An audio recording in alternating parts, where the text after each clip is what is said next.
up, everybody? OCD Mikey, Hi-Fi Guy here, and I am making a quick video for you guys while I'm waiting for my woman to get braces. We're putting braces on her. I'm at the doctor's whole building here. Anyways, so I wanted to talk to you guys about something that came up today that and yesterday that made me think of something that I wanted to go over with you guys, and it's the problem of having an amplifier, or a preamp rather, or a DAC with volume control overdriving the amplifier or the preamp. This is something that many people have no clue about, and you sit here going, oh my god, there's so much distortion on there, I don't understand why there's so much distortion. You guys can go buy new amps, do all sorts of crap trying to figure it out, when really you were just overdriving the input on the amplifier or the input on the preamp from the DAC if it has volume control or what have you. Let me explain this a little deeper. Okay, so every amplifier, every preamp has an input sensitivity. That means the juice or the voltage that's coming in on the incoming RCAs or XLRs, it has a certain voltage that is its limit.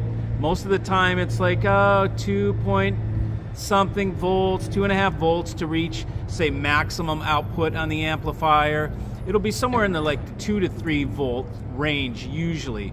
Okay, and if you look at something like, let's say, the Playback Designs MPD-8, that is a DAC that has 6 volts on the output. 6 volts in order to drive long lines of RCA. Like, you can drive 100 feet of XLR with the MPD-8. That is done on purpose for professional installations or installations where your amps are far from your DAC, or you have long distances, you have to go through walls or whatever. The MPD-8 will have 0 loss of signal over 100 foot of XLRs, no problem, okay?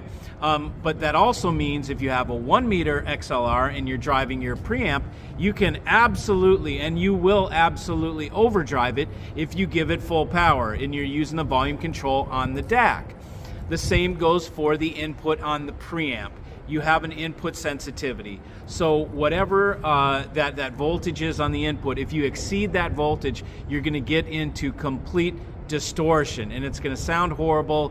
You can hear it, man. It's easy to hear. It gets distorted. It sounds crappy. So you have to think of volume like a microscope. You're tuning it in.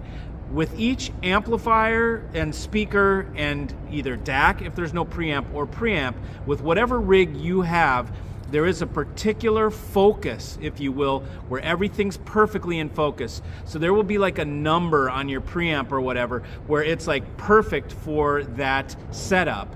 And you don't want to exceed it because you start to get into the distortion profile, and you don't want that. So you need to just take some time to set each of your components, if you have several in the chain, to make sure you're not overdriving the inputs of any of your gear. It's extremely important. This is something that we do during setup, and it's not common knowledge. You don't get told, because it's one of the things that makes us special at doing setup for you, is we make sure the input isn't getting overdriven. But very few people know about this. If you've been doing hi-fi for a while, you do, but many people have no clue. You either look in your manual of your preamp or your amplifier, and you find out what is the input sensitivity. And then you look at what is the output voltage of whatever you're feeding that signal to your amp or your preamp. And you find the output voltage and you match it with the input sensitivity, and you make sure you're not exceeding that output voltage. So for instance, in the MPD-8, we know we've got 6 volts out. If it takes 2.5 volts on the amp to have full power, that means we can probably go about halfway with the output of the MPD-8. Anything past that, we're potentially getting into a distortion profile. So keep that in mind. Know your output voltage of whatever you're feeding your amp or your preamp, and know the input sensitivity of that other piece, so that you can properly know the ratio, so you have an idea in your head. Let's say your preamp only puts out 2 volts and the input sensitivity is 2.8. You can go full tilt power, and you're not going to overdrive the input. Now your preamp may distort on its own depending on how well it's built, but you'll know about the input not overdriving the input. So it gives you a good field of reference. So just wanted to tell you. See you.